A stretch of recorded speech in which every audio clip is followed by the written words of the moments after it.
All right, hard Alrighty. yarners. Is my vision just fucked, or is that Your vision's blurry? fucked, bro. Your vision's fucked. It kept looking blurry through it. Maybe you need glasses. You say it quite a lot. I swear it is blurry though. What would you look like with glasses? Because that's all crystal clear to me. It's Let's just be a when I'm lot looking at closer, that. and that's a screen, maybe. I don't know. Like I can read the A7 III. I can Sony. I can read everything. I don't know. Anyway, we are here with political commentator. Family law. I'm comfortable with that designation. Yeah.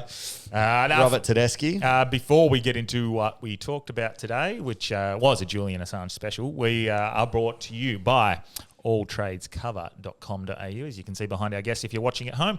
Yep. If you're living in an embassy and doing some work, hurt yourself. hit them up. Lose some tools, all that sort of stuff, I guess. But we won't give specifics. Never give specific examples. Alltradescover.com.au. If you have a small business, an ABN, if you have a big business, if you need insurance, they are the ones to see. Yeah, even hit up Elliott Insurance. Yep. The same sort of company. Get around. Elliott. John is fucking legend. Yep. And he's helped out the pod. Help the people who help us. Elliott. Okay. The next, we also brought to you by Vibe Culture. Vibe Culture, it's a wake-up blend. It's a bit of a supplement that can help you feel good. It's basically a coffee replacement, to be fair. Yeah. It's got a small amount of caffeine, but it's also got amino acids, electrolytes, and a few other... Smells great. Tastes other good. herbs It's in called there. Tropical Punch. So if you're fighting in a jungle, this shit's perfect for you. I'd use one of those little stirry Yeah, things. women. Yeah, things to just get rid of the chunks in there. Yeah, Or a you need shaker. to Or a shake shaker. it up, yeah. And it's fucking awesome. It tastes real good. Yeah, it tastes really good. Yeah. Like if it was just a juice, I'd drink it. Yeah, from tasting good to looking good. Kahuna Golf. My New Year's resolution, I am looking good at learning golf, but I am not playing good. But Yeah. we've got hats, we got shirts, we got fucking towels. Yeah. Kahuna Golf have got everything. And Shorts. we have Yep. got a discount for you. Yeah, Hard Yarns 15. So Hell if you want a yeah. 15% discount on your attire, which are starting to get used. Yeah. How good. Use the discount, go in there, get your attire. And like I said, they're working on a new range that's going to be a bit retro. So Yeah. get involved, look good, feel good, and play good. Oh, yeah, you might pull a birdie if you're wearing Kahuna Golf. Classic. But, and also, little shout out there to Raunchy. And Sir Henry's, where we might be doing some comedy soon. We'll hear Yeah. that at the end. Yep. Perfect. This episode, we talk to the great man, Robbie Tedeschi. Started off with a lot of the lads that hit us up asking about custody of kids and Yeah, a bit of family breaking law. up. So family law, we start with a good chat about that. abuse But of then, violence, restraining orders. Yes. Always a popular topic. Yeah. But about 15 minutes at in, least you're not getting extradited. about 15 minutes in, we hit the Assange stuff in great detail, basically from the start. So do you recall exactly sort of what we covered there, Robbie? Yeah, so we started out trying to sort of broadly frame, I suppose, who Julian is, what WikiLeaks is about, and the nature of the information that they disclosed and why it's important.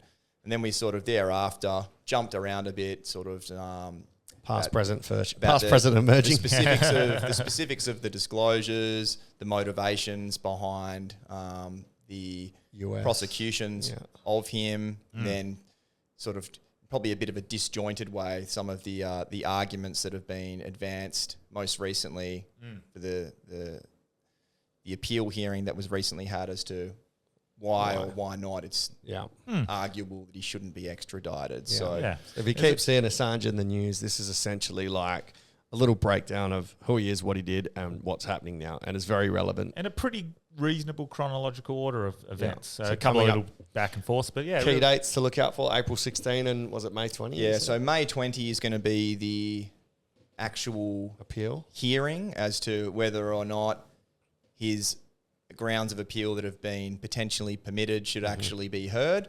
16th of April, US has got to give some assurances. If they don't do that, then the appeal will go ahead. If they do, then there'll be a further argument as to whether or not that appeal should go ahead and whether the assurances they've given, which we discussed the assurances and the extent to which they are really going to actually Follow through. provide the security that is sought by them is another question. But Summed up well. We'll find out on the 20th of May what's going to be the fate of his appeal. And assuming that it goes ahead, we'll then have another further court case at a future date. Yeah.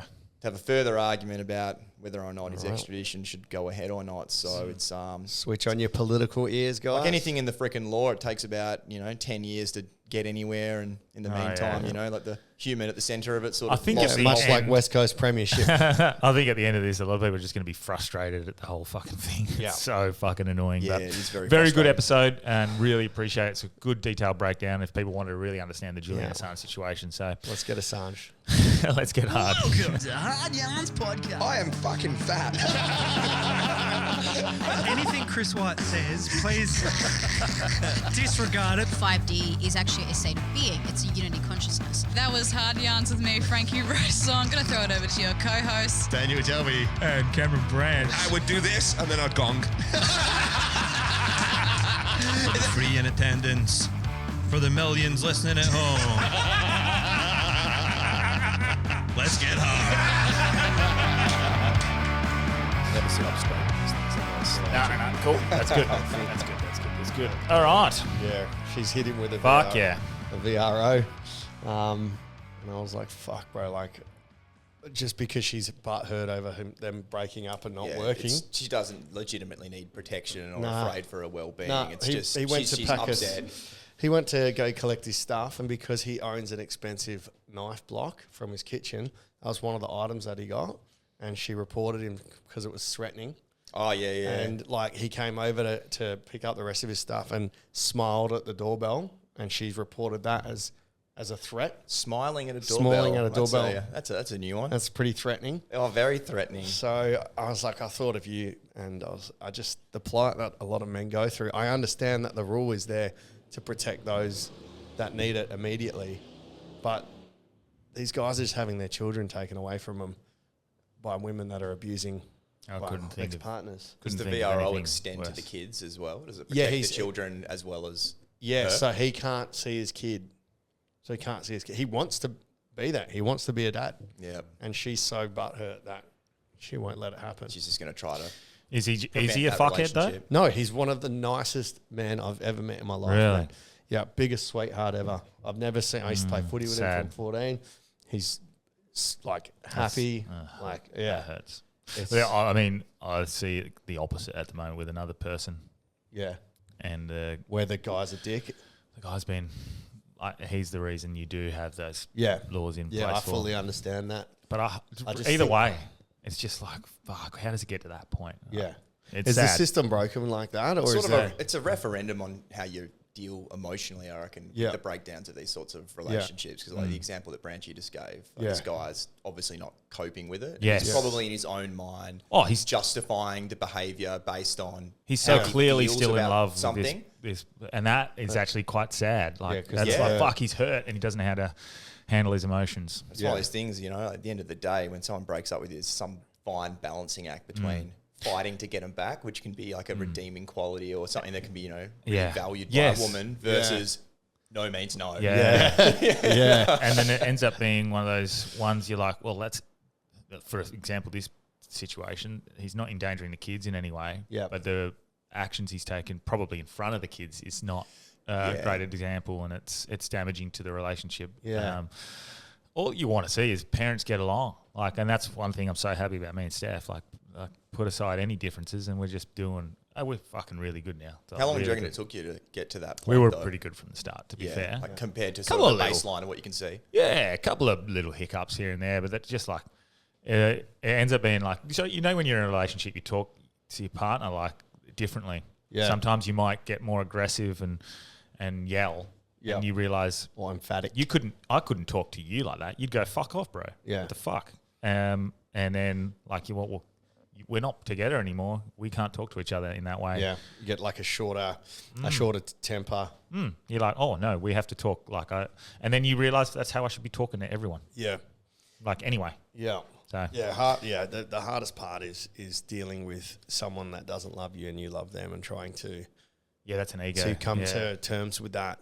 But there needs to be some sort of education about, no matter how much you're hurt from your partner, your child is the priority, and you need to be able to put that aside. But some people can't do that. Yeah. Nah, So many people are totally incapable of yeah, making that distinction. And It's an impossible thing as well, because if you're talking about that person who's still in love with someone and they don't want to have to see them, but it's an inevitable consequence of the fact that you've got kids together that you're going to have to. It sort of brings to the fore that imperative of what you're talking about, of having to be able to learn how to deal with this, because you can't, it's not a sustainable solution. I'm just never going to have any contact with you again, because that's a horrible thing for the kids as well. Yeah.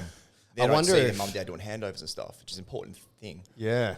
I wonder if, like, the person focused all their love and attention on their kid, it might change the way that their partner sees them. Sort of. You know, like you would go, oh my God, like. Now, probably post. That's the best thing you can do. Probably post divorce or separation. Probably, that's a very good point. I think during a relationship, though, it probably can contribute to it ending. Oh, yes. Yeah. Not giving the partner any. It really depends on the people, though, because one thing I keep seeing in the job that's just been hammered home to me is the power of stories. Yeah. Story that we tell ourselves about our life, about our relationship, about the things that drive our behaviours and that justify them, and these become really like self-perpetuating narratives that people are deeply attached to. Getting out of your own head is like such an empowering thing once you start to realise you're not your thoughts. Yeah, and also you are not your mistakes, or you are not your successes. Maybe you're not being objective either, because you're letting your emotion and the story you're telling yourself, become a subjective truth that's maybe not true. If you stand back from it, you don't have that same level of emotional connection to the issues. Well, I early on in my separation, I remember like I'd start to get back in the dating scene and someone wouldn't text me back, and I'd have this like, fuck, what have I said wrong? What have I done wrong? And you realise, people are busy as well. Like, and then they get back to you, sorry, I was putting my kids to bed or something. Like, I was worrying about nothing. Funny what scenario you have in your head. 100%. Like, she hasn't replied to me. She's out fucking another guy. Like, what the fuck? Yeah. And then even like recently, someone didn't get back to me that I've been chatting to, and ended up being quite a valid reason. But then for a few hours one day, I was like, oh fuck, I wonder if I've like she could be angry at me. Is there something wrong here? Blah blah blah. And then I remembered the get out of your own head. Like, it's absolutely nothing. And I felt fine again. I was like, oh, you've just created some stupid scenario in your head. And then like 2 hours later, message back, sorry, I was doing this, blah, blah, blah. Yeah. And you're like, oh. Raises an interesting question. Like, to what extent are you obligated to give explanations to people about why you have or haven't responded within a time frame? Because everyone's got this expectation now about immediate communication, and not unfairly assuming that you've probably got your phone on you at all times. Yeah. You've probably looked at it and seen stuff, and that's not unreasonable. But like, to what extent do you owe an obligation to explain yourself to somebody else just because their expectation hasn't been met? They might feel a certain way about that. It fucking sucks, man, because I'm like, if you had to message me, I would have replied straight away.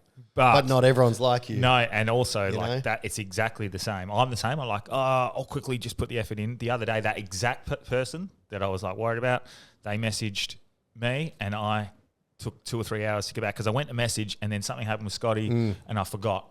And then I went, forgot. And I'd done the exact same thing. I was just busy with my daughter. Like, because my self-perpetuating story is that I'll message you back because it shows that I value you, and I want you to know that I value you.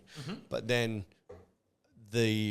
that's not right, because that's just what I tell myself. And if they don't do the same thing, that's not their story. So I'm getting upset over something that I believe, but they don't believe. And it's probably somewhere in the middle ground that's true. Making a rod for your own back in terms of expectations as well. If you're trying to communicate instantaneously all the time, that is not sustainable. Mushroom Jesus over here having some lovely realizations. I think, though, that I would find it rude if they didn't message you back, say, within a day. Oh, mate. Or the next morning after that. I'm like, all right, well, there's a message there. Or there's not a message there. There's a message there. I have a friend that takes 3 days sometimes. Yeah. And I find that rude. It is. For courses, though, it depends who, like if you know them well enough and you're like, that's just who they are. Like, I've got a mate who's like that, and if I message him, he doesn't recall. I'll just call him. Yeah. And almost always he picks up the phone, gives me a phone call back. Well, I take it as the opposite of like initially I was like, fuck, just put the time in quickly, just say, I'll message you back later, anything like that. And then I've realized that person always comes back to message just to get back there instead of like ignoring it. They'll be like, fuck, sorry, I didn't message back, so blah, blah, blah. And then they'll get back to you. And I take it as at least they've actually still put the effort in to get back to you at some point. So I try and take a positive out of it. Yeah, They could just not get back to you, but I should expect that from that person every single time. Hey, this might take you might get 2 or 3 instant texts, and then they're like, I'm not phone orientated. Put my phone down. Certain tough mates as well, because- you know who they are. Yeah. Like you just accept certain flaws that Yeah. they have. You're like, okay, like despite these things, I still like this person, want to hang out with them. Yeah. It's different when they've done something. Despite that comment, I still want to hang out with you. I love that. It's tough You're when not they've, irredeemable when they've in my eyes. acted one way. Let's say they used to message you back quite quickly, and Oh, then yeah. all of a sudden it's a day or it's 2 days. That's quite frustrating because then I see that as a different level of respect or value. Yeah. Or, Well, when it's a girl, or Yeah. vice versa, like a relationship brewing or whatever, yeah, that is a bit Yeah. of like, oh, you're no longer yeah. priority. But last thing before we move on to today's topic, I was going to say, is there, or this might be an idea for you because you've seen it all, is there a handbook or like a stages of grief or something that a guy or a girl, but primarily for men on this pod, that when they've gone through a breakup, when kids are involved or just a breakup, is there any asset out there where they can go, all right, phase 1, this is what you're going to be feeling? You mean these from are a law point From of a law point of view, but also just because it all comes down to, Yeah. to in the end, if you've got kids, you're going to have to go through this custody process. Is there a booklet? Is there an app? Is there something they can download that's going to say, phase 1, this is how you're going to be feeling. Sure. This is valid. This is really important to make sure you do.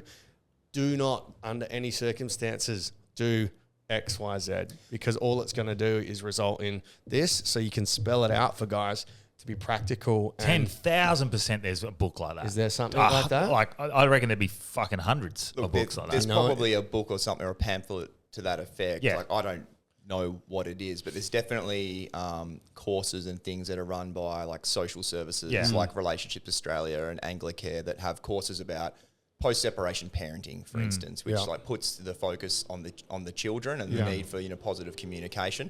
Probably doesn't delve into that other part that you sort of touched upon, which is sort of processing your own emotions around the breakdown of the relationship and how that feeds into it. It probably quarantines that out a bit more and just focuses on the practical aspect of the communication between you and your former partner. But to do that, you need to be okay in yourself. Yeah. Well, I think as well, sometimes people have to accept on some level that once you break up, immediately afterwards, there's going to be a really shitty period of adjustment, and communication isn't going to necessarily be that great. And there might be a 3 to 4 week period where you're really struggling to communicate. You're not being able to make good arrangements and stuff. And you have to just make a judgment call, I feel like, in that situation on, well, is this going to start improving, or am I seeing small incremental improvements to the point where we're going to be able to start making arrangements and dealing with things appropriately? Or is this deepening this rift, and I'm not seeing my children and it doesn't look like that's going to change, even though there's no good reason that I shouldn't be seeing them in terms of need to protect them or things like that. So I think you've just got to sort of on some levels accept that there's going to be that real difficult adjustment period. And so, for instance, the week after you break up with your partner and there's emotions flying around, you're not going to have like an agreed stable arrangement for your kids within that time frame. And what I say to a lot of the people I see, and mostly men who are in this situation, is, well, look, at this stage, you don't know what it's going to look like moving forward. But what's really important is that you're just maintaining the connection and the bond with your children, especially if they're super young. So just take whatever you can get for now. That's not an admission or a capitulation saying this is all that I'm willing to accept or what's in the kid's best interest, but at least it demonstrates that you're still being child focused and you're making sure that the bond is maintained and that connection's maintained. Because the longer you go without seeing your child at all, invariably, if you go to the family court later, it turns into, oh, well, he hasn't seen the child for a long time. And we need to rebuild the bond, and it can be a justification for having a slow burn for the reintroduction of time. So it's really hard to get that across to people, especially when they're in the throes of that emotional moment and response, because everything turns into an injustice in their mind. And, oftentimes probably not unreasonably. But again, I've always got to sort of filter what I'm told through, well, there's a second side to this story and I don't know how exactly truthful this person's being about exactly what they've done. Because one thing I've learned in this job is that people tend to look at themselves through rose-coloured glasses a little bit, or filter out some of the less sort of flattering Yeah. parts of their Oh, yeah. behaviour. And That's self-reflection when it's also self-preservation Yeah. because they're afraid. to have those realizations sometimes. I've actually been poor in this area.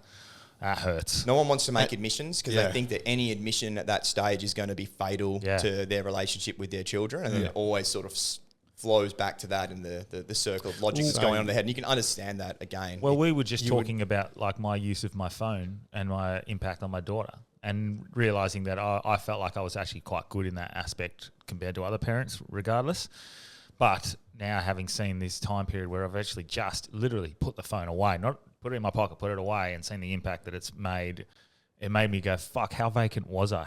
Like, and fuck, to have that realization, it's pretty sad. Like, I'm like, fuck, if I had done this earlier, could have I had a bigger impact on my daughter? And I feel like I'm a good dad anyway, but those sorts of things. I think even like having to meet a lawyer and then say, oh, yeah, I called her a fucking dumb slut in front of my kids. Yeah. And I said, I fucking hope Oh, that she yeah. burns in hell. And Yep. you're not going to be able to just admit that. You'd say, oh, well, she did this to me. Yeah. And fucking I want to see my kids. Or what did you do? Look, I fucking, not too much, man. I just fucking, is that what you get all Well, the it's time? really tough, man, because people come to you, they pour their heart out to you, and you're trying to be really empathetic, understanding. And my firm, for instance, we do half an hour initial free consult. So I'm supposed to be giving broad-brushed advice about the process generally, but they invariably want to tell you the whole backstory, which takes, the whole time. But they pour their heart out to you, and then you're trying to be empathetic and understanding and listening, but also trying to give them a bit of advice. But then it always winds its way around to this creates a shitload more stress for them is, but if you want to instruct me, you're going to have to put at least $5,000 in the tin. And then thereafter, that's not going to necessarily take you that far, depending on what the other party's attitude is, how far into the process that we need to go. I think that amplifies that sense of stress, insecurity, fear, because it's not only fear about not seeing your children, it's fear about ruining yourself financially, not having the money available to do the things that you'd normally do in your life and to provide for your kids, and also fear about to what extent you're going to have to be providing financial support to your, estranged partner now, which feeds into all of those other things that I just mentioned. So, look, it's really hard. Love stings, that's for sure. Love stings. Fuck. Yeah, You're back practicing after the mandates? Yeah, I'm back practicing. I'm doing part-time currently. It's actually been really good. I've landed at a really awesome firm with a lovely lady who is just an amazing boss, great work environment. It's an inherently hard area to practice in, but the environment that she's created in her workplace is really awesome. Solid. Well, I know for a fact I get a lot of listeners messaging and asking for advice on this particular topic. So maybe we can actually do another pod. Yeah, just on family law. Yeah. And actually I on think that, it'd be helpful because this could be an avenue that guys that are going through it, or I know you're listening right now, fellas, you might go through it. You might be blindsided. Have a look at how you're acting and what you're doing. Make sure that your partner is a priority. But then we can use our platform as some form of help at that first step and then refer them to your good people. Well, it's a good point that you make, because that's one thing I try to say to people as well. Say, look, you can feel under siege in this environment, but the one thing that you have total control over is you. You can't control what somebody else does. You can't control what somebody else says, but you get to choose what you post on social media, what messages you send, where you choose to vent your spleen. And I think that it's really important to have an outlet to vent your spleen. Like social media and text message berating the person who you feel like is unfairly accusing you of things is not the way to go, because that all just becomes evidence against you. So, it's really important you've got a support person, someone who you can really trust, so you can just vent to and say whatever you want. And I actually think it's a healthy outlet to an extent, but you also need somebody who's going to reality check some of your bullshit as well, because you don't want to have someone who you're just venting your spleen to, who's then just justifying your views on everything without trying to check them a little bit. If you've got a real proper friend, a good friend, I think that they'll try to check you on some of those things and say, look, mate, vent, but maybe you contributed to this situation in this way, and you could have done this a little bit differently, or on reflection. I think me and Delby are pretty good for that for each other. Play devil's advocate for each other. Never like not support each other, but just go, but just is it from this perspective? Pretty good. So like Delby's pretty good for that for me. Because a mate checking you is not a mate rejecting you or a mate accusing you of what you've been accused of. It's your mate trying to help you. Yeah. To get a bit of a better perspective on what's going on in your life. And it's fucking hard to hear as well, lads. Really hard. When you say, hey, man, I need to get this off my chest, and you feel like you're 100% right. Yeah. And then your friend goes, yeah, but what if they were feeling this way? You're like, oh, fucking no, they weren't feeling this way. Well, they could have been. So that's the hardest thing. You need to be open to that shit, and it fucking hurts. Well, let me tell you, that's how a lot of relationships break down. Yeah. Well, it depends on the stages. stages. And so, like, if you get the wife or the husband whinging about some bloke at work, and they go, well, it sounds like they were just trying to say this. And then you go, just fucking agree with me. Yeah. And that's how... Yeah. I think in the immediate aftermath of somebody going through a relationship breakdown, like they probably don't need you to check them. Yeah. You probably do just need to be just a listener. Yeah. I think it's a little bit removed from that when you need to start saying, hey, mate, you know. Yeah. Having realised that now, that it is sometimes just about listening. Yeah. Not offering a solution. They don't want a solution. Or they a criticism. Yeah, exactly. They just want... That's the hardest bit, to be criticised when you're fucking pouring your heart out. So you just got to say... Tell your friend, I need you to just listen. I don't need any advice right now. I need you to listen and then come back to it when emotions have settled. And it hurts, man. No matter what happens, it does hurt, but God has a plan, baby. There will be somebody else that comes along down the track and you'll fucking forget about it. Like, they might be the love of your life, and you maybe will never love anybody as much as you did with that person. Yeah. But there will be another person that comes along that... You know what it's like. You've gone through something, then you'll meet a new person. All of a sudden, the fucking sky is bluer and the roses smell better because you've got all this new love and this new potential. And it will happen. It doesn't matter who you are or where you're from or what you did. There's going to be somebody that can replace that person. But ultimately, you know, look after yourself first and get in contact with Mr. Tedeschi. It reminds me of that Modern Family scene where he's sitting around with all the girls in the nail salon and he's like bitching about each other. So no, you're telling me that when she tells me her problem, I'm not meant to offer her a solution. And they're like, no, just listen. He's like, it makes so much sense. It's so frustrating when you can hear what your girl's telling you. You're like, hey, just do this. So you're telling me if she complains about getting to work late, I shouldn't tell her she should leave a little bit earlier. No, she doesn't want to hear that. She wants to hear that it's the traffic's problem just wants to talk. That's right. She wants to be validated. Yeah. That's right. Well, it's funny. Speaking of being under siege, let's get onto the topic. Let's get into Julian Assange. Now, a lot of listeners, we've heard of him. You see stuff in the news, but probably don't really know too much about why it is a big deal. Yeah. So I'll tell you what I know as the pleb, and you boys are way more in depth.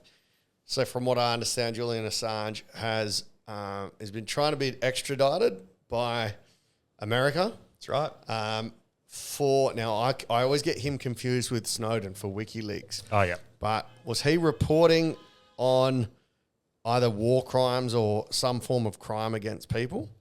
Yeah, so Julian Assange has a publishing outlet called WikiLeaks, which was devoted to... So that is Assange, right? That is Assange. Okay, It's devoted to radical transparency, basically. Obtaining of documents and stuff like that, which were secret, that shed a light on the actions of the most powerful actors within the world.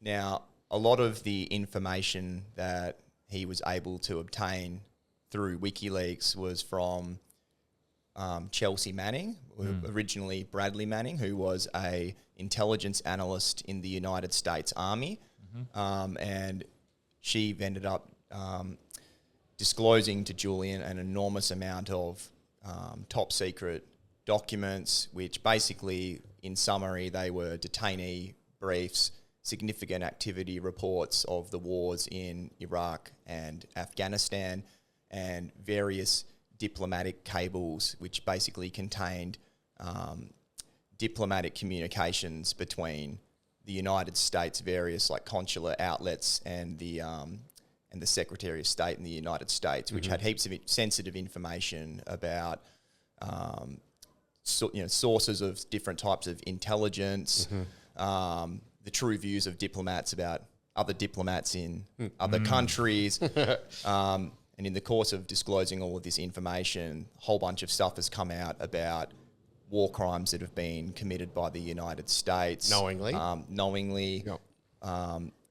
The illegal rendition and torture of various people, illegal CIA black sites throughout Europe where people who are accused of being involved in terrorism and things like that were taken to be interrogated and detained, potentially for very long periods of time and indefinitely. Like some of the revelations included US spying on other US allies, including the German Chancellor, Angela Merkel. I'm not sure if she was in that role at the time that the spying went on.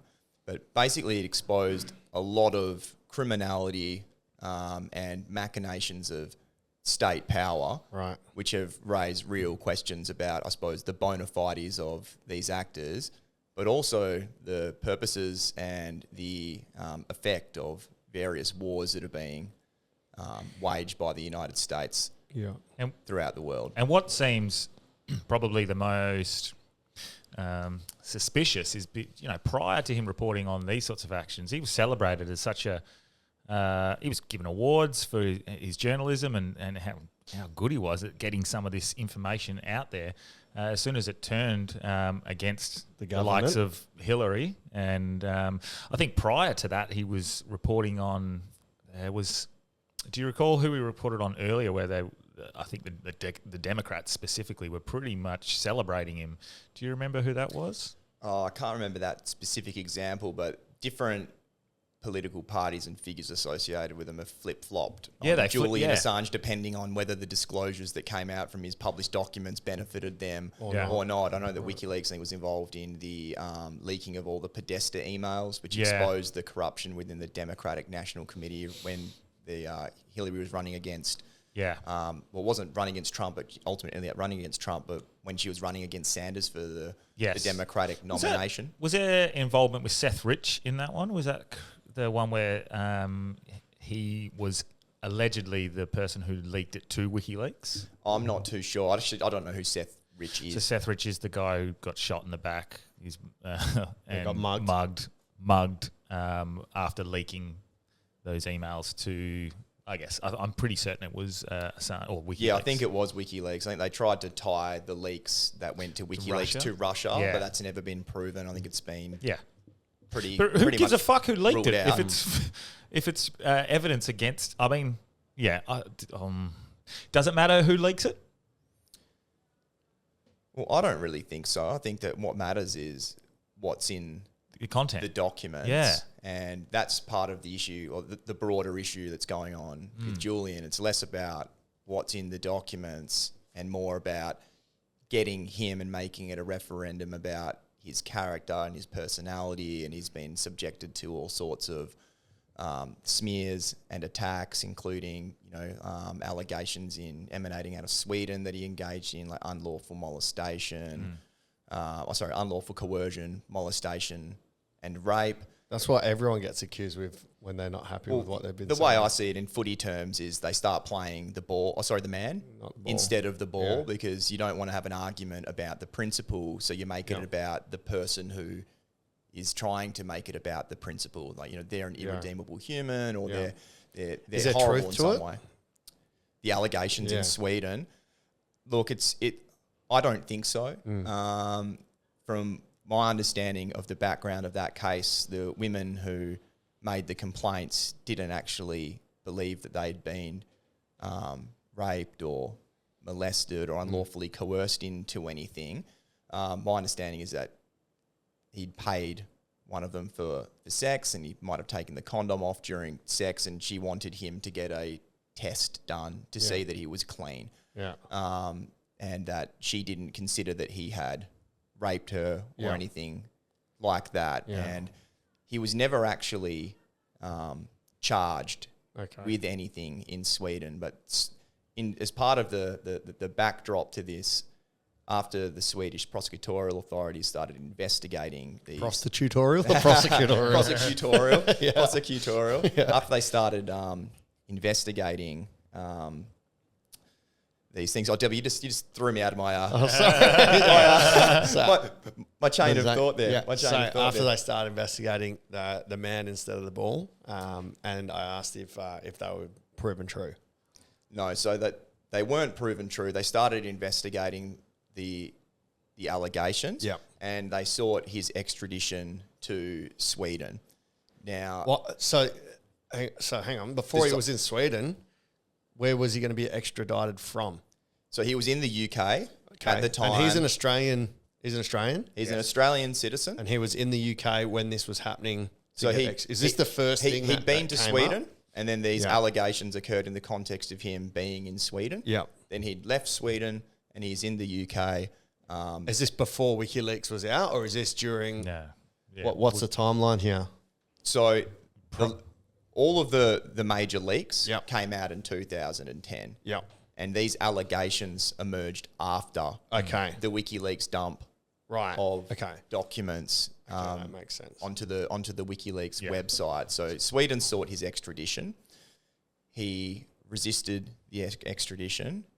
It was appealed multiple times within the UK court system. It was ultimately determined that he would be extradited, and his fear of extradition to Sweden was not that it was legitimately to face the potential charges for criminality in Sweden, but it was a ruse to get him into Sweden, who had a easier extradition arrangement with the United States. So he feared that they were going to extradite him to Sweden for the purposes of extraditing him to the US to face charges under the Espionage Act there for all of the information that he had received from Chelsea Manning and then subsequently published. Right. And I think given the way things have panned out, that justification was, or that fear was well founded. But basically, once he was ordered to be extradited to Sweden, a warrant was issued for his arrest to facilitate that extradition. And that was shortly thereafter. That was when he took refuge in the Ecuadorian embassy in London. Yep. And that was a breach of his bail conditions because he was out under bail when he was arrested in respect of the Swedish extradition charges. And by going into the Ecuadorian embassy after his appeal avenues had been exhausted in the UK, that was a breach of his original bail that was granted in respect of those extradition proceedings. So that's the only crime that he's actually been So much extra. convicted of is a breach of bail. Then he spent 7 odd years in the Ecuadorian embassy. Why did he choose Ecuador? Has he got any affiliation there, or do they just have no? Their extradition. Did they offer him like? The government at the time in Ecuador, I think they didn't have cozy relationships or a cozy extradition arrangement with the United States. He sought asylum there. He was granted it about, I think, 4 or 5 years after he actually officially made someone So who had he was just diplomatic like status there. he was just a fucking lodger, like a squatter. Yeah, so but then the problem is that there was a change of government in Ecuador at the time that he was originally there, granted asylum effectively as being someone who was being politically persecuted. Yeah. Then the new government, I think it was Moreno was the president of Ecuador, who basically withdrew his diplomatic status, Right. and then invited the London Metropolitan Police to come into the embassy and arrest him, because previously they couldn't do that. Right. Because an embassy is treated as the sovereign territory of the country whose embassy it is. Yeah. So if Britain were to go into That's the invading. Ecuadorian embassy while Julian is effectively has asylum there without their permission, that's an act of war. huge diplomatic shitstorm because you're encroaching on another country's sovereign territory. Now, with Julian, was he in America doing journalism when he's revealed all these things, or he's Australian that's got a link up with Chelsea and she's passed it to him and he's revealed it here? That's a great question. The answer is no. Yeah. He was never in the United States. How can you be extradited to the United States if you're not a member of the United States or you've never been in the country? Well, this is another good question because under the Espionage Act that he's been charged under was effectively a piece of legislation that was passed in the context of the First World War, and it was designed to prevent dissent against the First World War and for any aiding and abetting of the enemy. So it's the question that arises is, how can somebody who is not a citizen of that country effectively be accused of treason when they don't necessarily owe that allegiance to that country because they're not a citizen of it. So that I don't have the answer to that particular question in the context of American law and the Espionage Act specifically, but it's something that a lot of journalists who have written in support of Julian, in particular a guy called Chris Hedges, I really recommend reading. He's on Substack. He's got heaps of great articles about Julian.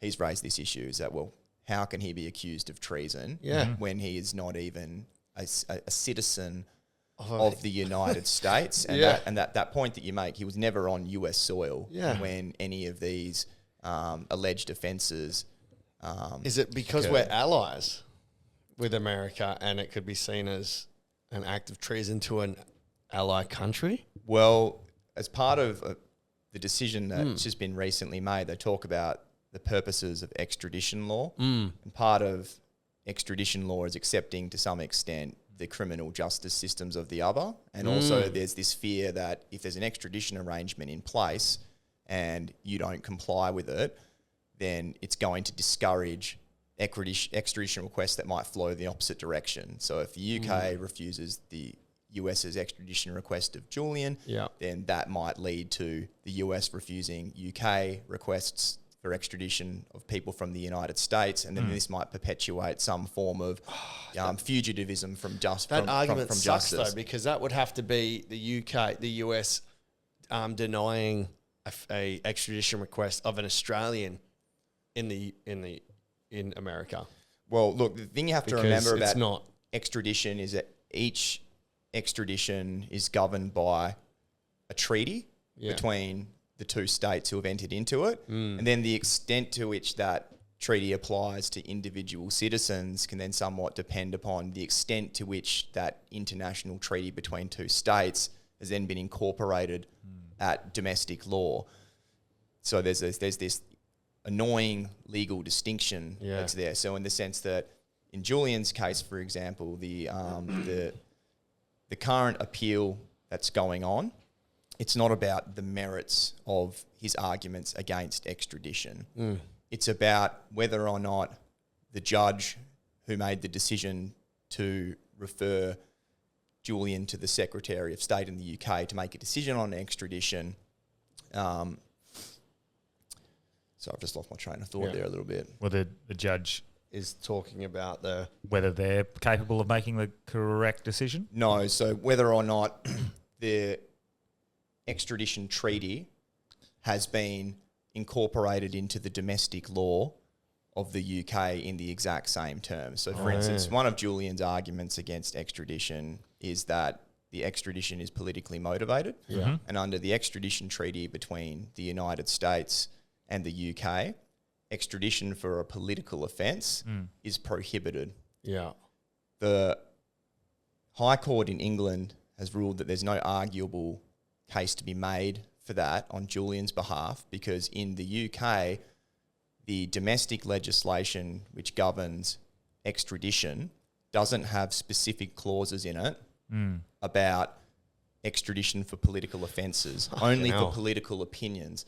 So according to the High Court in the UK, there is a distinction between rights that are enforceable between states pursuant to a treaty, and then rights that are enforceable by the citizens of those states, which is governed by the domestic law, which needs to be properly an incorporation of the overarching treaty. So put another way, the extradition treaty between the UK and the US says you can't extradite for a political offence, but the domestic legislation in the UK doesn't have that exact same inclusion in it. So you can be extradited for an opinion? You can be extradited for a political offence. Okay. But so the domestic law says that, but the international says you can't. So there's a difference. The legal point that the High Court makes, which I think is a bit of a logical absurdity, is that because the domestic legislation in the UK doesn't have that inclusion for extraditing for a political offence, even if the UK and the US are breaching their own extradition treaty, because that right is not reflected in the domestic law, the treaty doesn't create individual rights for them to enforce against the state. Only domestic law can do that. There's so many fuck around. so much technicality about that, and it's just clutching at straws to try and get this done, it seems. It And feels like if it's not mentioned, it shouldn't be acted upon because there's no clear guidance on whether it's just as much yes you can as no you can't, right? Well, because it's like the law. If it's not there, why can you enforce it one way but not the other? Well, it's this issue between these different spheres of international law and What takes domestic precedence? law. Surely international law would overtake domestic law in an incident like this. It's the opposite. So That doesn't make sense. if you have an international treaty that's in place, Yeah. I think the general expectation is that the state that has signed up or contracted to that international treaty will then take steps domestically to introduce legislation that is consistent with it, so that then the international law is harmonised with the domestic law, because it comes back down to the basic principle of sovereignty. No state's going to be told by international law what they can and can't do within their own boundaries. Which we see in the States quite a lot, with like Florida, for example, going against what the federal government might want. I see that. And even we see it here in Australia, where the West Australian government might have enforcement of mandates through COVID, and it's not enforced by the federal. So I can see that difference. But one thing I was going to ask just before, so I guess the United States, as far as I'm aware, their biggest claim, you can tell me if this is right or not, was that one, he had attained the classified information illegally, and two, that was endangering special operatives and people who could be, killed for people knowing who they are. What was the first thing that he released? Was it that stuff, or was it something else where people go, "Oh, how good's this?" There was some stuff that he released, or WikiLeaks released. That they were like, great. They were applauding. He was celebrated by certain establishments, but when he released too much, all of a sudden, it's a problem.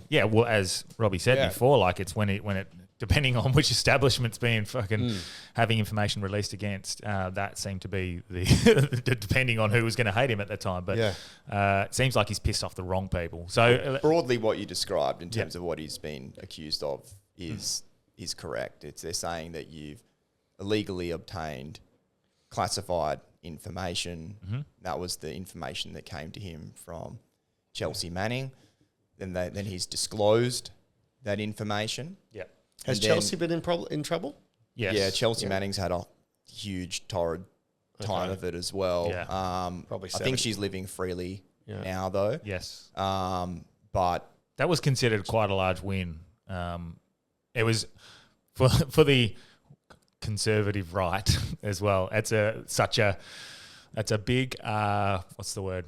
They would have had such a mental conflict there, because it's transgender, which they probably in that aspect would push against, but also they're also for freedom of speech. So they'd be like, this transgender person has now been freed, let's celebrate it. But yeah. So why? I think I saw that interview. Did she do an interview with Louis Theroux, the transgender chick, and she's just she was trying to out awkward him? She may have. I haven't seen that particular interview. If she went on, What was her purpose for releasing the documents? Did she think that what America was doing was wrong and needed it to be revealed?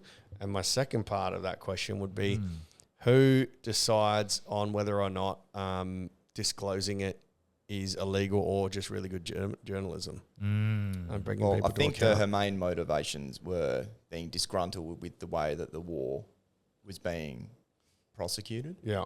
And witnessing many things that she just felt morally were wrong.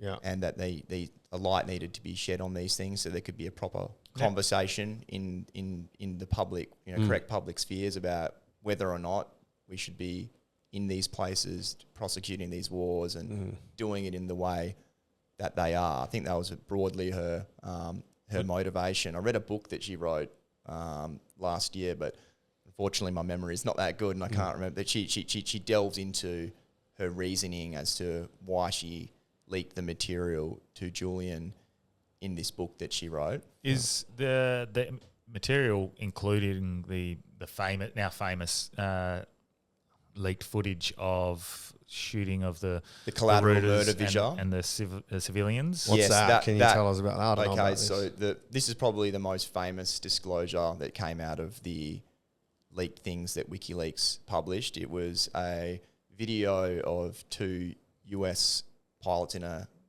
helicopter shooting basically civilians. Yeah. They had implements on them, and they've decided that these implements look like they were weapons, and they've gunned them down, even though it was pretty obvious that these weren't weapons that were posing any sort of threat to them. There were cameras from memory. Yeah, I think so. Then I think people have arrived to assist them, including some journalists, and they've gunned them down as well. But it wasn't just the fact that they gunned them down. I think it was the banter that was going on between the Like a pilots video while game? they were I think doing I've it. seen Like this it was now. funny. Yeah. You know, there wasn't any real concern about the gravity of the decision that you were making to fire on these people. And there was almost this gleefulness in the act of killing these people, and there was like they've had a very dehumanizing sort of undertones to the whole banter. On the flip side, like when it is a bad guy, you need people like that to be able to do that.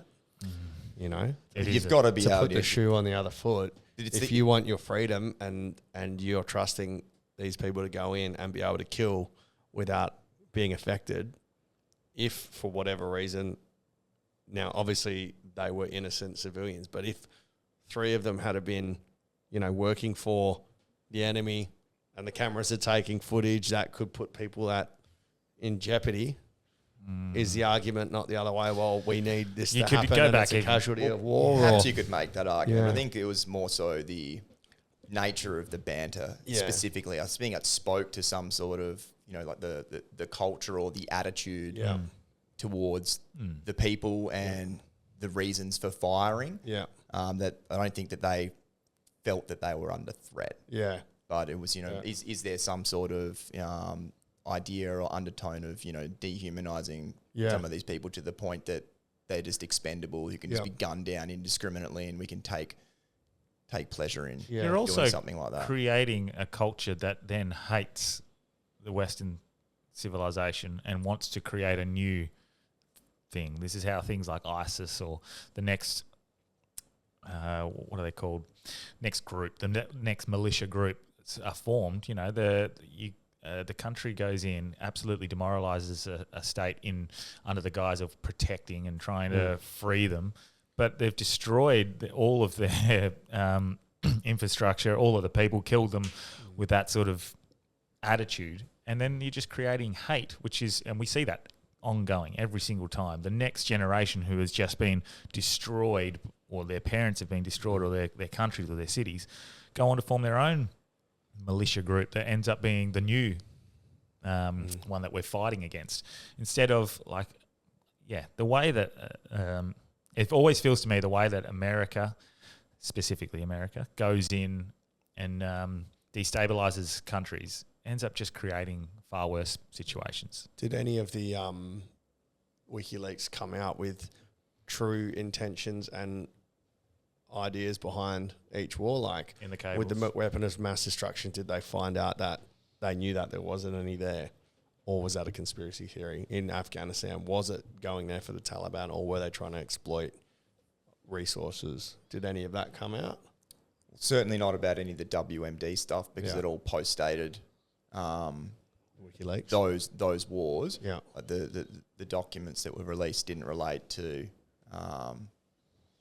that particular conflict. But I think certainly a lot of the documents that were disclosed, some of the diplomatic cables and stuff, included correspondence where people were questioning the effectiveness what are we doing of the war.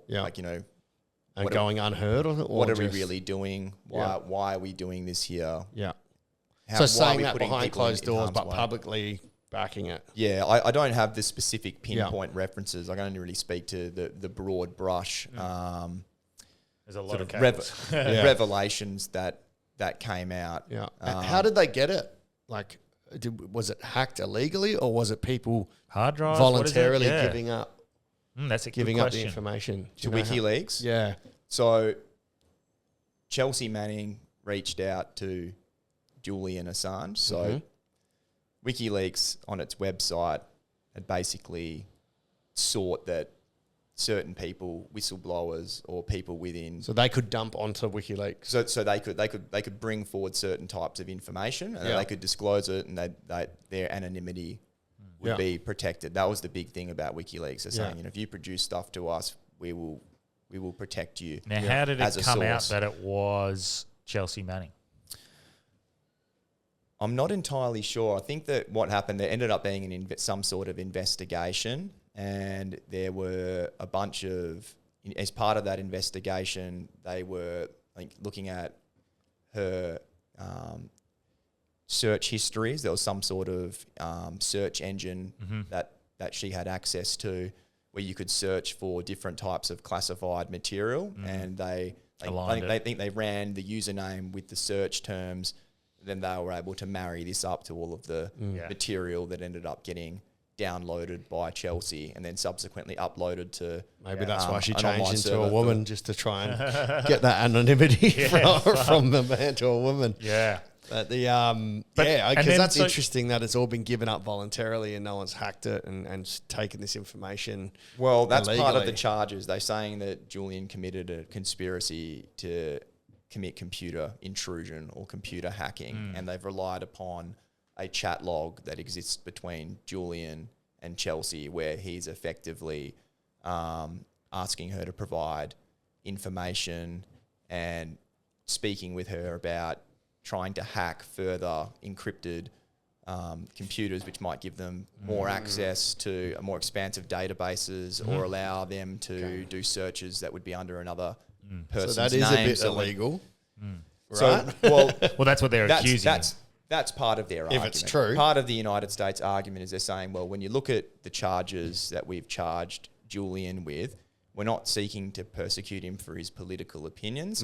We've restricted the charges to criminal activity, like trying to effectively enter into a conspiracy to obtain this information. Then you've obtained illegal or unauthorized national defense information, and then you've subsequently disclosed information which didn't anonymize sources, and it put these people at risk. And by the sleight of hand that they've sort of pulled there is that they're saying, well, we acknowledge that these these documents were released and it did expose wrongdoing on our behalf, but we've restricted the charges to Julian, not to everything that he released, but specifically to the actions and getting the material and then publishing that information, which puts sources at risk. At risk. And they're saying on that basis, it's not politically motivated or it's not a political offence. It's a lawful exercise of When it's an when it's extradition put that way, request. it sounds like it sounds fair and reasonable. Yeah, but it does sound fair and reasonable. But I think that it's a sleight of hand in a sense, because while legally you might be able to make that argument, I still think that the underlying motivation for doing it is the embarrassment that they've suffered And as a as- consequence of that, and as a deterrent to anybody else doing it in the future. So surely this these revelations with Pompeo basically trying to assassinate him being released, is that going to play into Who's Pompeo? he Is was a volcano ready to erupt on no, him? he was the US Secretary of US State Secretary in of the State. Trump administration. Man, Trump. or why are you going to do that? better known as a rhino. Rhino. Why that? Republican dressed as a Democrat dressed as a rhino. A Republican. So really? Republican in name only. Is that what they call it? I think it is. Yes. Rhino. Yeah. Well, So they he did- wanted to go and assassinate. Well, there's been certain public figures in the United States who have made public statements, either explicitly calling for him to be killed or for other things like to be hunted down, like Al Qaeda and the Taliban, which is maybe not quite reaching the threshold of saying we're going to kill you. Yeah. But obviously that's the implication. It was one of the arguments that he raised for the judge and then on appeal again is that these public figures have made these statements against me and it's going to prejudice me in a trial in the United States. And part of the High Court's reasoning in rejecting that particular ground of appeal was saying, well, there's all of these processes that are available in the United States criminal process that can mitigate against that. So, for instance, they point to the process of selecting jurors. And they say, well, you get to challenge 12 of the jurors without any reason, and then any other jurors, you get to question them extensively about what they've read, what they know about the case, and in that way we can try to weed out jurors who might be influenced by statements that have been made by Would this public be figures. a jury? Would this go to a jury, or would this be judge only? No, absolutely, it goes before a jury. Now, who's in to the say United that, States. knowing everything Julian knows at what the government's capable of? Who's to say they just don't stack the room with 24 people that?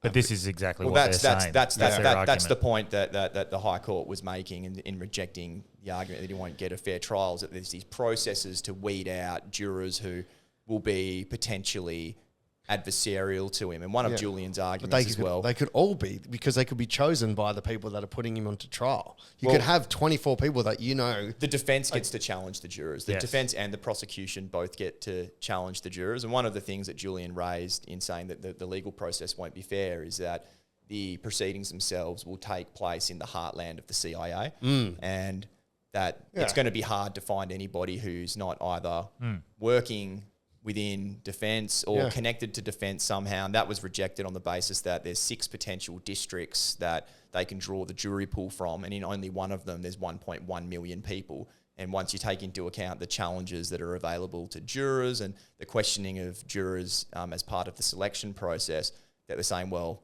we think that's good enough, and that they'll be able to find people who are going to be independent, not connected to the defence industry or to But who's to government say that defence. those people aren't plants? Like the judicial system could say, we've got 40 people here for you to pick from. That's 100% what they would do, but it's just the argument is that's their argument. That's what they're saying. That's to hide there's that. a process. Yeah, there's a process in that's place that's going to like mitigate Yeah, but against if There the are process 100% is owned by them, then Yes. fucking, But why not? And I'm interested to see if there's I'm sure there wouldn't be a legal thing of this, but like everyone would understand it underneath. They wouldn't say it out loud, but the fact that he could just be Epsteined. Does that play into a legal defence of going to... He could be in custody and murdered. Yes. Would you Well- use Epstein as a defence?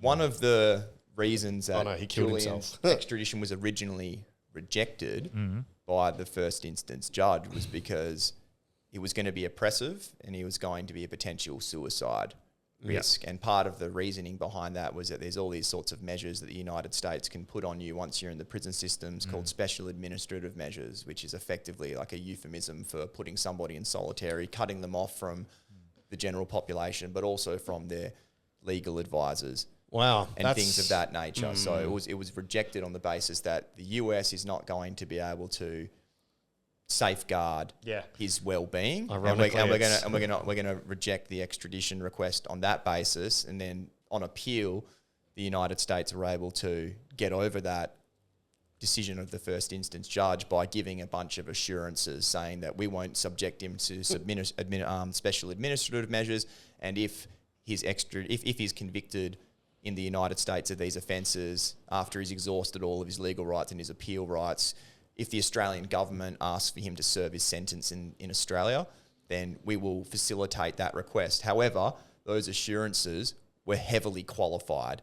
So they left open the right to the US to impose things like special administrative measures on him. Once he's there.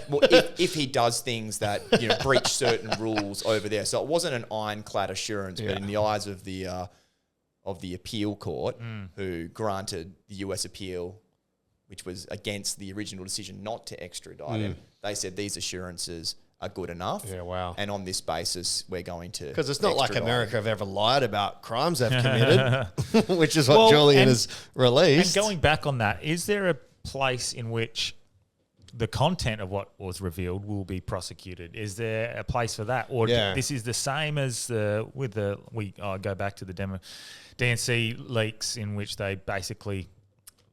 their argument for rigging the primaries was, well, they're allowed. There's no legal, not precedent, but there's no legal reason for them to be able to have to let the public choose. They can choose who they want. They just do it out of their own goodness of their heart. So that was their argument for that. But surely, like when something is leaked, that has to be investigated as well. Has it been investigated? Has anybody been prosecuted for their off wrongdoing. what's been released. And that's what Because I'm if they haven't, in terms of the revelations that Yeah. have come out from the Yeah. WikiLeaks Yeah. documents. So this is another part of some of the arguments that he's raised in his appeal. He said that basically a whole bunch of prosecutions have been launched in various places as a result of the documents that were released by WikiLeaks. And part of his argument is saying, well, since those institutions have started trying to prosecute these things, the US has been trying to pressure the judges and the systems in those countries to prevent these things going ahead.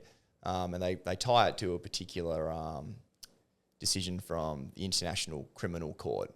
I can't remember what the name of the case is, but basically that's what he's saying, is that there has been a whole bunch of prosecutions, and then the US mounted an aggressive global campaign to basically stymie and stop those things occurring. because if those revelations end up becoming prosecuted and people get punished, then that would say what he's released is true and it needed to be done.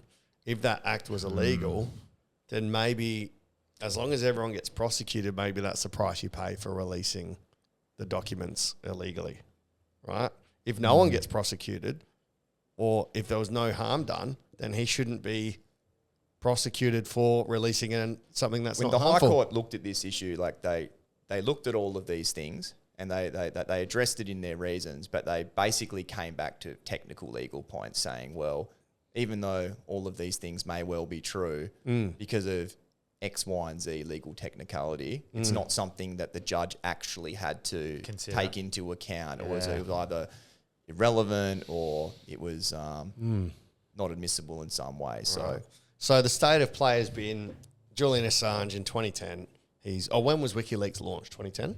I think it was 2006, but 2010 was when all of the significant leaks started beginning, which have effectively led to this. So he's a journo and he's in Australia. He's created WikiLeaks. All of the American atrocities or crimes allegedly have come through. They've started to be released. America's got egg on its face. They decide they want to prosecute Julian Assange. He's been in Sweden. He leaves Sweden. He's accused of some things in Sweden. Goes to the UK. America want to get him out of the UK or via Sweden so they can take him back and punish him. He finds refuge in the Ecuadorian embassy, and that he stays there for how long? 7 years or something? 7 years until his asylum And status Pamela is Anderson revoked. went and visited him as well. Was that right? I think that's true, actually. Yeah, she visited him I think a that bit. she did, yeah. So now we're at the point where he's potentially having to leave the UK via Ecuador embassy, or he's been taken out of so Ecuador. he was 'cause taken of the out of change the of Ecuadorian government. embassy. Yeah. He was then arrested for breaching his bail in Yeah. respect of the Swedish extradition charges. Right. Yeah. And he's been held in Belmarsh prison since that that in time. England? Yeah, that's in. Yeah. It's a maximum security And prison. currently in they're the going UK. through a trial to see if the Americans can extradite him. All right, or so the I'll explain Swedish. the legal framework Yeah. that applies to the UK extradition. So it's a three-tiered process, basically. The United States have to make an extradition request, and it has to satisfy various legal criteria in Britain. And as long as that extradition request is made by the appropriate authority in the appropriate form, and it sets out what the extraditable offences are, so what he's being charged for in the US, as long as it's presented to the Secretary of State in the correct form, they have to issue a warrant for Julian's arrest, and then he goes into prison, and then the Secretary of State then has to refer whether or not the extradition should occur to a judge. The judge then has various things that they have to consider in determining whether or not the extradition ought to be granted.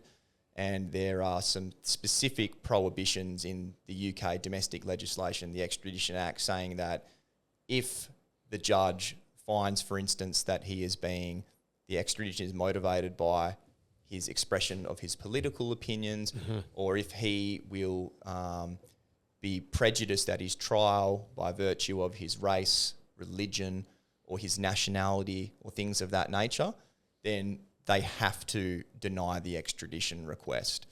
So this was all considered by the judge, and she basically said, well, I've rejected virtually all of your reasons for or saying that I've made, or that the Secretary of State shouldn't extradite you. But she said, well, his life and his mental health and well-being, and his well-being generally, he's going to probably die if he has to go to the United States because of the conditions that he's going to be subjected to. So she made that decision to not go, to not extradite him, but she rejected the ground that the extradition was politically motivated, or that they were seeking to extradite him for a political offence. Yeah. The US has then appealed that decision. They've been successful, and then the consequence of the successful appeal was that the district judge then has to send the extradition issue to the Secretary of State, who then has to decide whether or not the extradition should go ahead. So it's a 3-tiered process. You go through the extradition request, which has to be made in a specific way. The judge then has to decide that the extradition ought to go ahead and that there's none of these statutory prohibitions that apply to ordering the extradition. And then once she's done that, the Secretary of State has to make the final decision. The Secretary of State cannot order the extradition if he's going to face the death penalty, or he could face the death penalty. And this is an important point, because this is one of the grounds of appeal that Julian succeeded on recently. So while the charges that the US are currently pursuing against Julian, none of them carry the death penalty, the underlying facts, which are the source of that charge, could be relied upon for further indictable offences that do carry so the death penalty. Could prosecute him there. Well, once he's extradited, they could upgrade his charges. Yes, they could hit him with new charges, which could potentially face the death penalties. This is one of the issues. So they've said it's an arguable case that Julian could face the death penalty if he's extradited to the United States. So the United States need to give an assurance that the death penalty won't be sought if they seek to upgrade his charges in any way, or if the death penalty is sought, that it won't be carried out. That's how can you seek the death penalty and go, got ya? Yeah, we're not going to do it. Just kidding. Yeah, I know. That doesn't. This is the thing when you read some of the legal decisions and the statutory pathways and frameworks that apply to it. It creates these things that just seem logically absurd. Yeah. If anything, he should be extradited to Australia, because that's where he's from, right? He's a citizen here. Part of what the US has said is that if he's convicted and Australia asks for him to serve his prison sentence in Australia, it should be done here immediately. He shouldn't even have to go there. Because we don't have the death penalty, so there is an assurance. But Australia is not seeking his extradition. Yeah. It's the United States. That's the whole point of extradition law, is to say, well, this person stands accused of serious crimes in this country. Yeah, he'd be free here, hey? And we want him to be delivered to our country to face these charges. How long would he have been facing if he had just gone to jail 13 years ago? Would he be out by now? It's a tricky would he be question. dead by now? Well, because there's been three different indictments that have been brought against him in the US. The first one was only for conspiracy to commit computer intrusion, which I think carried a penalty of 5 years. Then there was a superseding indictment that brought 18 charges under the Espionage Act. And I think there was a further superseding indictment, which I think was more or less the same as the first superseding indictment, but was basically just sort of honing the language so that they couldn't be accused of extraditing him for exercising political opinions. And things like that. So speaking of which, in Scotland you can't exercise political opinions anymore. Yeah, on socials? On anywhere. Anything. You can't call a transgender person a man. Or anything like that, yeah. You can go to jail, correct? Yeah, I think that's fucking ridiculous. And this is a slippery slope where it turns into. But can't vilify on race, sex, gender, political beliefs. No, you should, but the freedom of speech. The freedom of speech is completely gone. Fucking disgusting. So at what part of the process are we now? So the extradition was initially rejected by that judge. Yeah. They've gone back with new request or new I new read issues? an article the other day. He stands a very good chance of staying in the UK.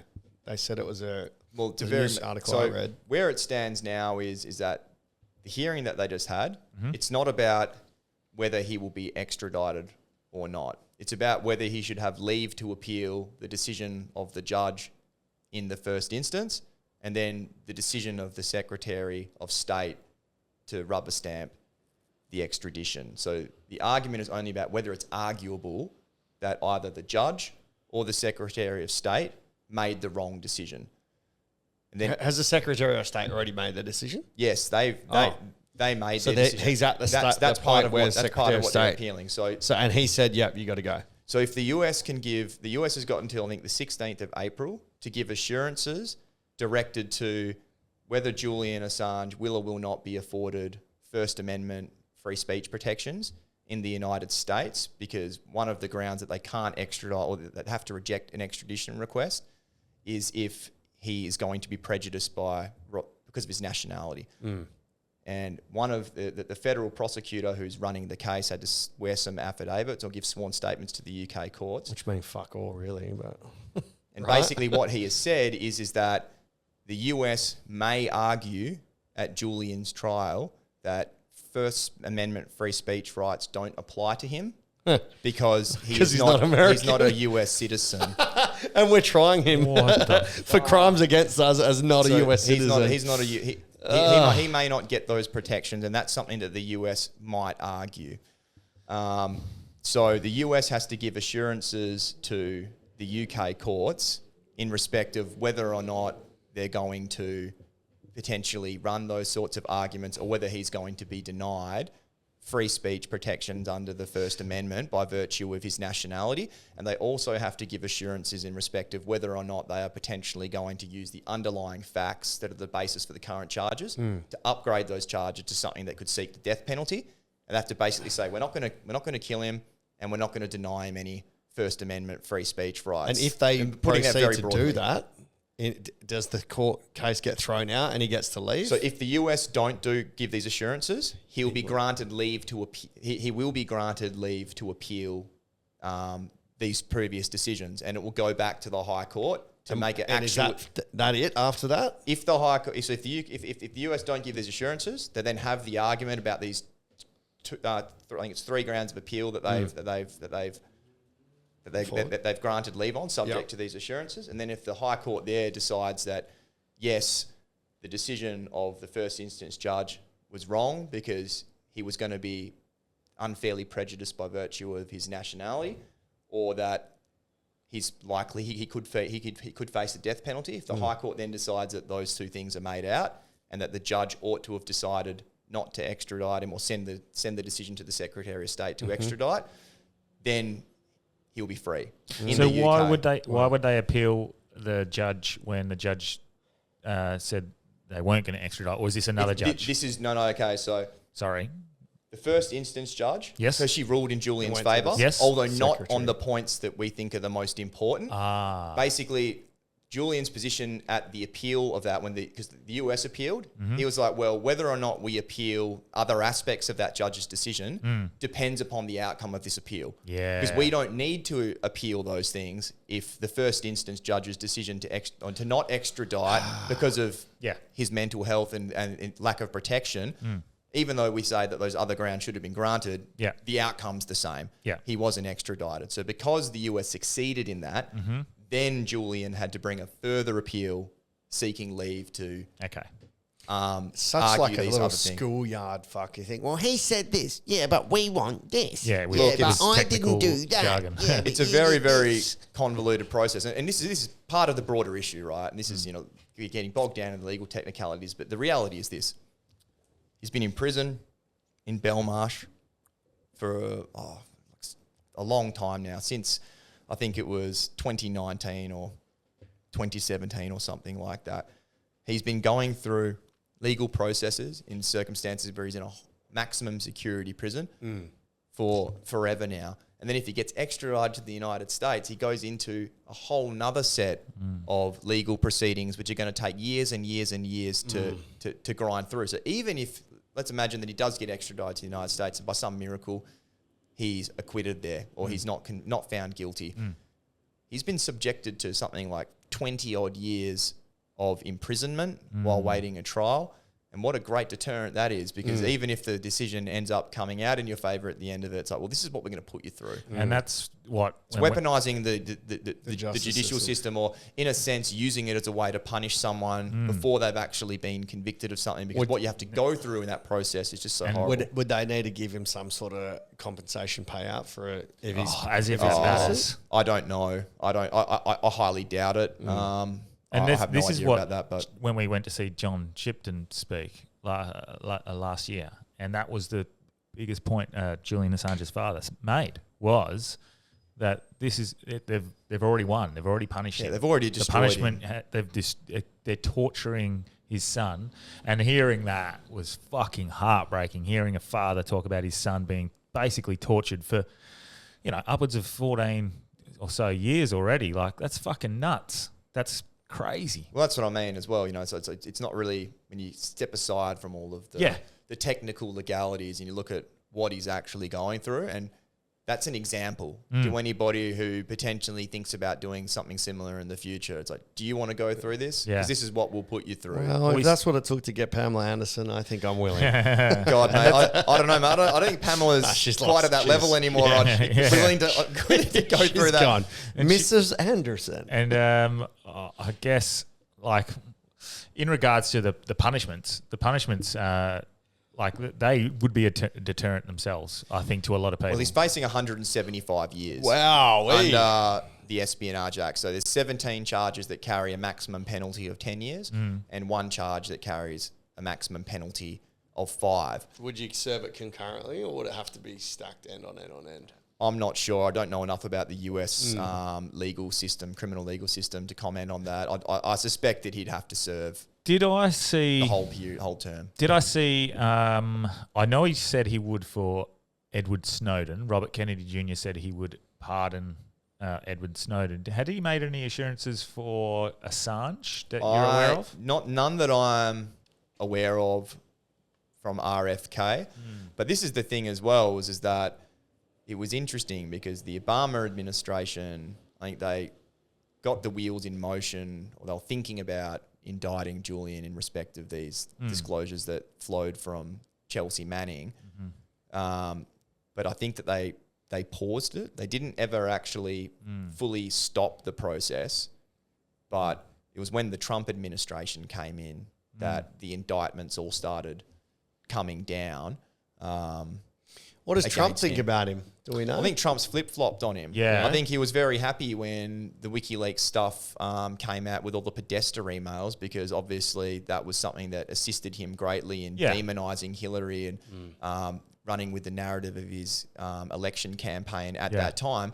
But then he subsequently said things, and this was evidence that was put before the first instance judge and the High Court just recently, is that he basically called for the death penalty for Julian as well. So Trump's not some sort of, savior for great him. defender or principled advocate about, disclosures relating to state criminality and misconduct. He's just been cherry picking when he decides to. I mean, he certainly support Julian.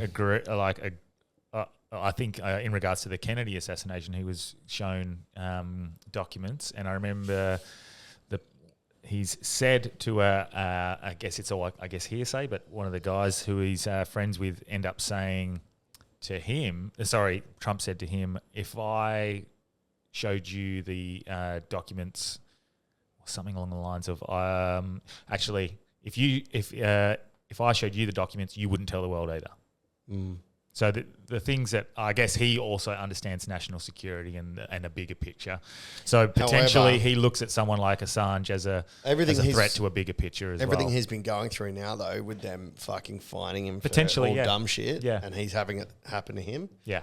It might change. I think we need to be very careful whenever we're talking about Donald Trump and principled stands about anything. He's not a guy who is standing up for principles in a general sense. I think he's just he's a raw opportunist when the winds are blowing in a way that's going to benefit him, and he can, which is the opposite way of the appeal, toupee. he can appeal to a principle, an idea, which is going to resonate with people. He does. But then when the shoe's on the other foot and it's not convenient for him to do so, he doesn't take that same position. So I don't think we be very careful about associating Donald Trump with any sort of principled stand about 100%. These sorts of things. Where does it leave Assange now? Where's the England. What is it? What's your opinion? Like your prediction? Yeah. Where are we seeing this go? Okay, so the US have to give these assurances by the 16th of April, and then Julian's legal team gets an opportunity to make some further submissions 11 days from now. in response to that. Assuming that the US give these assurances, which is absolutely no doubt that they will, it's like a 1 trillion chance, that it's not gonna happen. Then there's going to be a further hearing on the 20th of May to decide whether or not leave to appeal on the 3 grounds that the court has said it appear are arguable should proceed to an actual hearing about whether those decisions that were made previously were wrong or not. So now we got another potential hearing before we even get to the further hearing as to whether or not the judge or the Secretary of State made a decision that was wrong. So let's assume they do give these assurances, which you're saying they more than likely will. So they'll appeal? Absolutely reckon they will. What's the chances Julian's appeal will be successful? I think if they give an ironclad assurance that they will not seek to rely on the underlying facts to hit him with a charge that could carry the death penalty, or if they do, that if that penalty is imposed, they won't carry it out, then... Well, actually, I think that they have to give the ironclad assurance that they won't seek the death penalty for anything. Because the extradition, the domestic act says that if he could face the death penalty. So I think that if they want to really knock out that ground of appeal, they've got to say, we aren't going to seek the death penalty. And it shouldn't even be, if we give it to him, we're not going to do it. That should not even be in the conversation. It should be, we're not going to apply death penalty, full stop. Well, that's the assurance I think they need to give to be successful in preventing this ground of appeal going to the High Court to be determined. And what's to stop them just going, when they get in there? Great question. Nothing. Diplomatic embarrassment, standing on the world stage. If they give these assurances and they bring him over to the United States, promise that they weren't going to seek the death penalty and then kill him, it's going to cripple the United States' credibility diplomatically, and it'd be a major source of embarrassment to them on the global stage. Which would... because long term they'd be like, what if we need if this it happened done? again? Yeah. And no one would ever. To do what it. extent is that going to affect future extradition requests they might make from the UK specifically? Yeah. Who I don't, that's me putting a bit of confidence in the UK's legal system, which I don't know if it's justified or warranted. Yeah. But if let's imagine that they did. Yeah. They gave the assurance, they extradite him, they convict him, they kill him.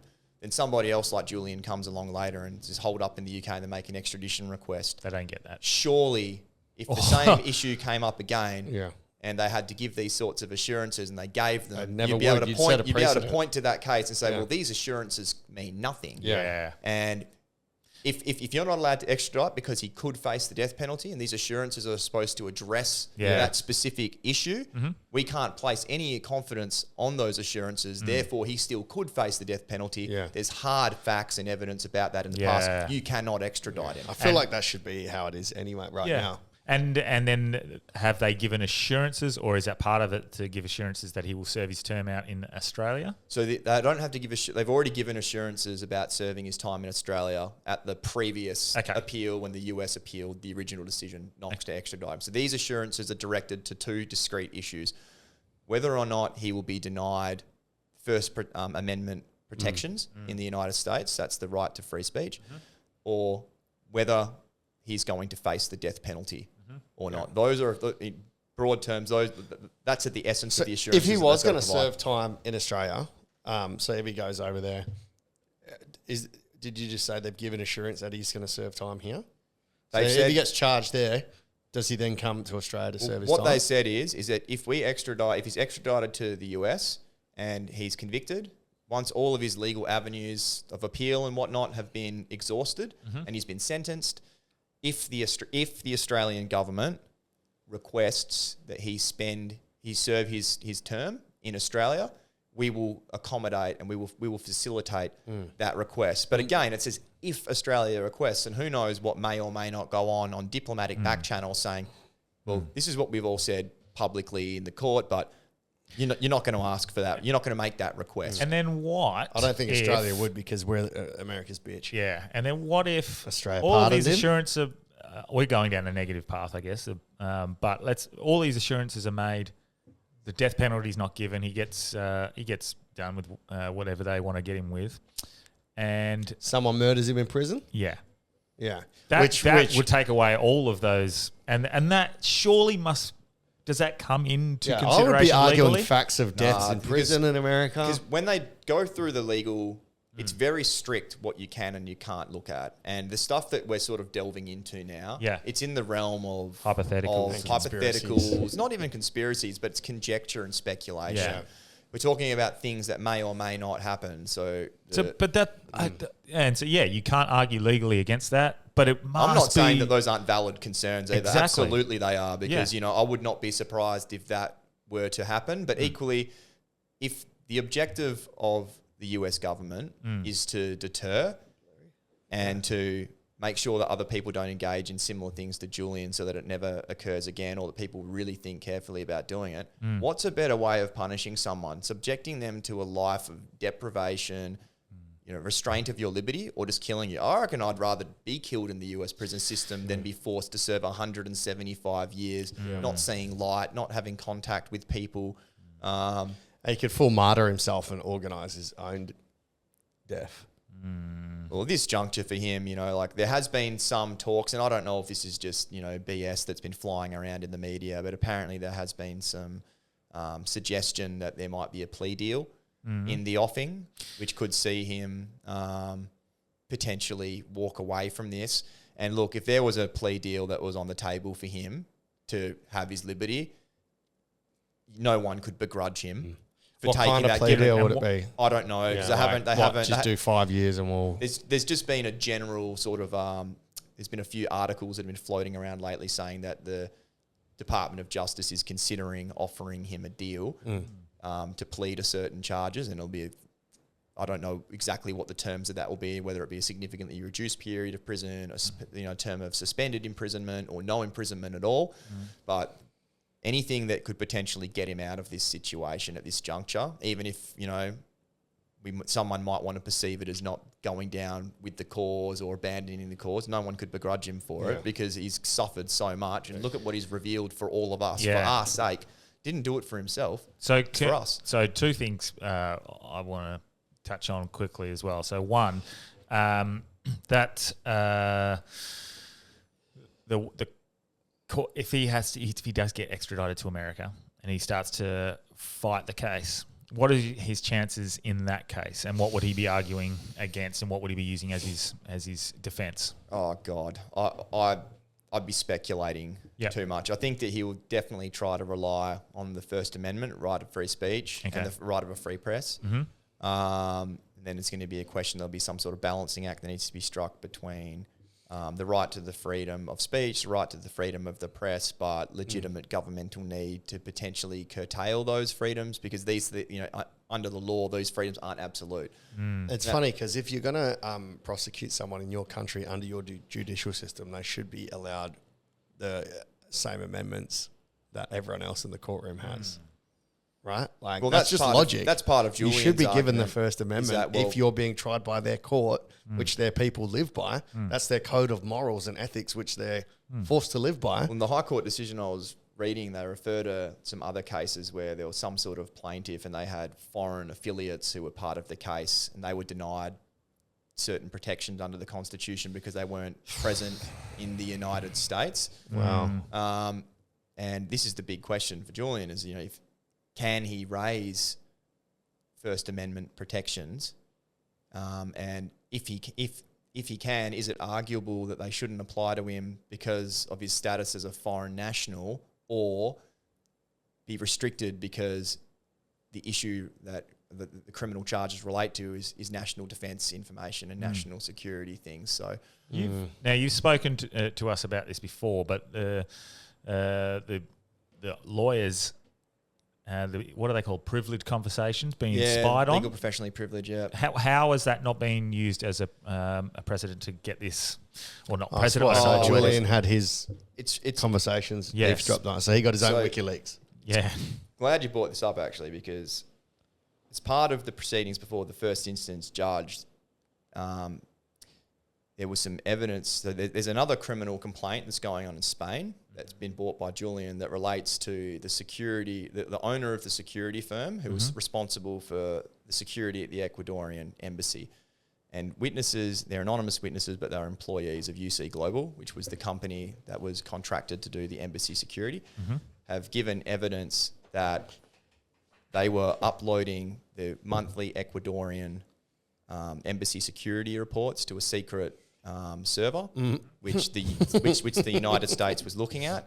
One of these employees was required to download information off a lawyer's iPad who came in to see Julian to install spying equipment in the embassy, including stickers that were put onto the embassy windows that the CIA could then set up directional microphones for to spy on his conversations, despite a white noise machine that he was using in the embassy to try to prevent spying. And that takes away attorney-client privilege? Well, absolutely, it takes away attorney-client privilege. It's an absolute joke, but there was a whole bunch of things that were raised, but the way the first instance judge dealt with it was she said that, what Julian is doing is conflating his motives for releasing the stuff with the United States reasons for seeking his extradition. They said that all of this evidence pointing to potential kidnapping and poisoning regimes wasn't related to his disclosures. It was related to their fear that he was going to be potentially escaping to Russia. It's Russia? It's sort of ridiculous. And I've heard that before. Basically, the nub of it was they said that, just because they've engaged in these activities, they haven't been able to explicitly relate it to the extradition request, which is ridiculous. They're saying there's no reason to think that they engaged in these activities for the purposes of this extradition request. It could have been for another reason. Wow. I have to admit, when I read that portion of the judgment, like my jaw hit the floor, and I just couldn't believe it. It was to read it and to just sort of. Yeah, I was just flabbergasted. I didn't know what... As a lawyer, you could probably argue for that, right? To the technicality of the law. Yeah. You could argue that. And because that's all about intent.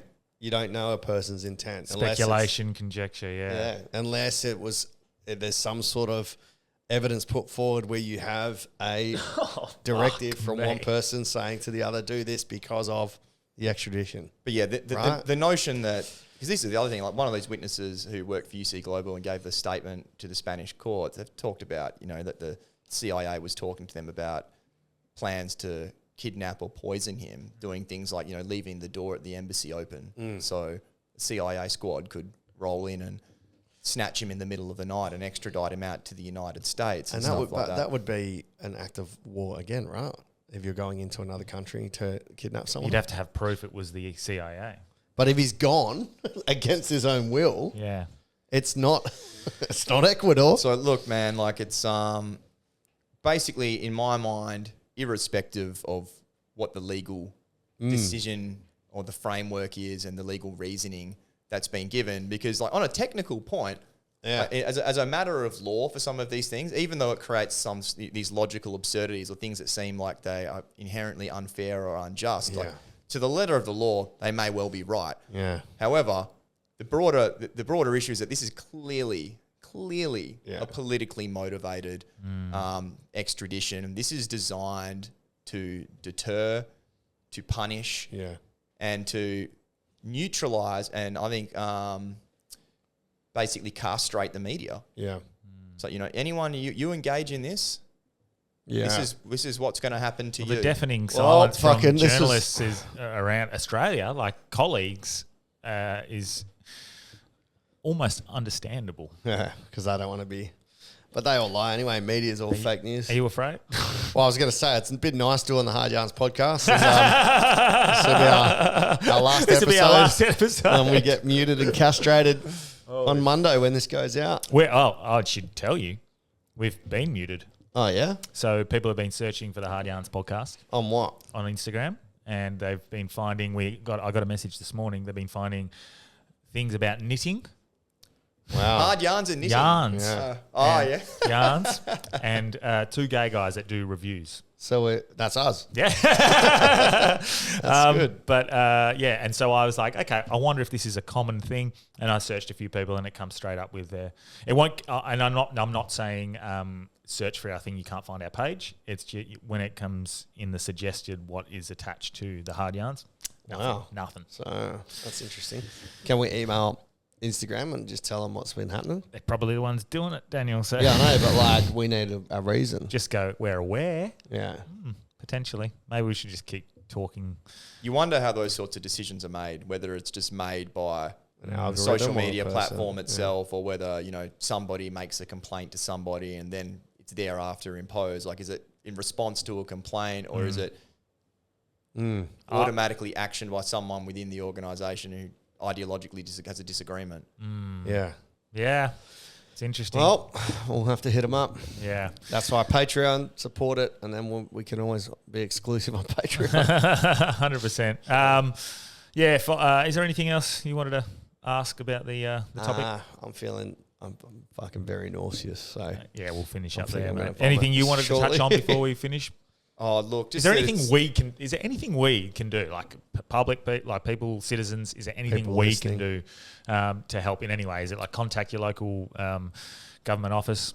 Yeah, like Stella Assange set up like a kit that can be used to basically lobby your relevant federal senators and stuff like that, so that there can be more diplomatic pressure that's placed on the United States to stop the prosecution of Julian. I think recently there has been some statements by, I think like Albanese might have called for it, Yeah. or even recently. it's good by Albo. A little bit.